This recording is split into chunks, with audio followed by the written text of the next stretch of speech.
What do you think about the relationship between postmodern theory and the solution-focused model? Another long question. I started out very much a social constructionist and a postmodernist, but I left that kind of thinking because it seems to imply, as I see it, that people are culturally and socially constructed. So it's essentially sociological theory. And with sociological theories,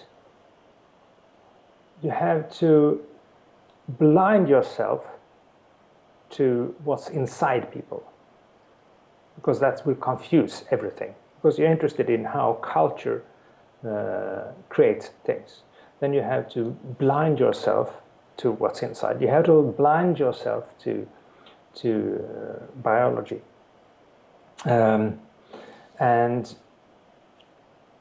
for me, this blindness, this technique of ignoring the inside or the inner emotions or the inner life of a person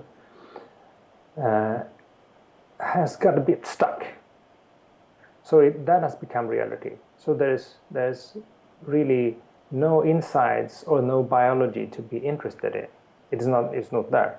Everything is socially constructed. Okay, so you have to blind yourself, and then you start to believe that the limits you set for yourself is the true limit. So the benefits of the social constructionist theories is that they made visible the impact of culture and relationship and interaction and language. Mm-hmm. That you cannot understand human behavior without this.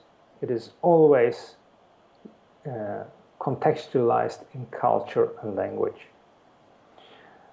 So behavior and emotions are socially and linguistically mediated or informed, but they're not formed by social interaction as a language.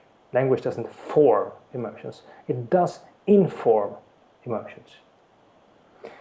Or biological affects will also inform language.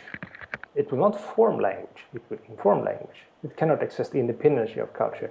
So you have to see the environment and the internal environment at the same time, if you want to understand how people work, and the interaction between. But there is also an internal environment of the person. So it's equally a mistake to say that everything comes from the inside out. Mm-hmm. And culture is sort of created through the DNA and biology that creates culture. But it's a two-way communication. And social constructionist has made the cultural linguistic part visible and had to blind itself to the inner environment and the inner world to do that. And maybe that was a good thing, because there was too much emphasis on inner psychology, and people didn't realize the impact of interaction. Mm-hmm. But the pendulum went far on the other side, so that the interaction, the action is in their interaction. And there is no action other places. There is action all over the place. There is action in the interaction. There is also internal action. There is also action within my DNA and my mitochondria, so, but everything, there is always interaction involved, because there is environment and there is an organism, and there is movement in the environment, and you cannot have the movement. You cannot know if a movement is successful unless you know that something desirable happened in the environment, something changed in the environment. So the interaction is sort of the interesting thing. But you have to at the same time consider the inner phenomenology of the organism. And you're talking about all the way from the cellular level to the cognitions and the cellular level to an affect level, to a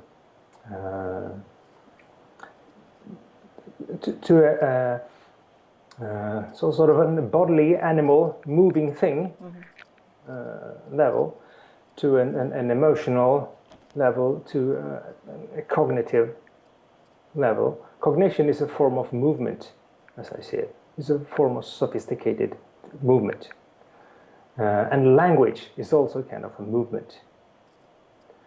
And the cell moves and language moves. It's from all these levels. And this is one of the ideas of Varela and Maturana that I love, that you have this same structure on the cellular level, and it goes all the way up.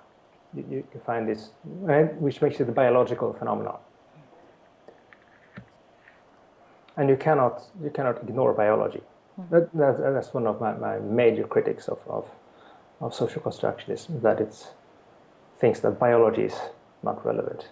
If you bring biology into social constructionism, okay, that's a different thing. Then I might be, then I might consider it.